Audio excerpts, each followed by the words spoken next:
Le chien et les enfants. Les principales motivations du chien. L'enfant est souvent une motivation en tant que telle pour un chien. Pourquoi ? Parce qu'il est à sa hauteur, donc attirant. Il bouge souvent et peut crier, ce qui va augmenter la motivation du chien à interagir avec lui. Dernière et non des moindres importantes raisons, un enfant a souvent un biscuit dans la main.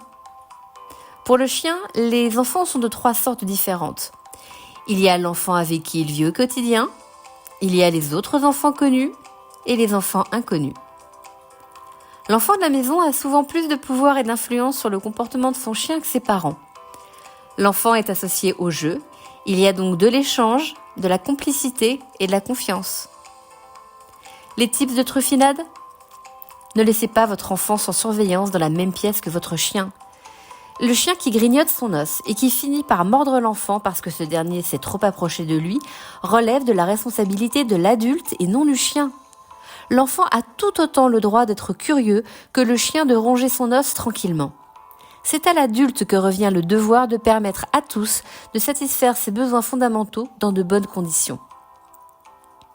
Le chien apprend notamment par association émotionnelle. Si l'enfant interagit uniquement avec le chien quand il est excité, le chien ne proposera que l'excitation pour interagir avec l'enfant. Associer l'enfant de la famille à l'éducation et à des activités canines calmes et cognitives favorisera des échanges constructifs et positifs entre eux. Je vous remercie enfin d'apprendre à votre enfant à respecter le chien comme un membre de la famille. Le chien a des émotions, comme tous les mammifères, et il a aussi le droit d'être heureux et tranquille, notamment quand il dort, mange et joue tout seul.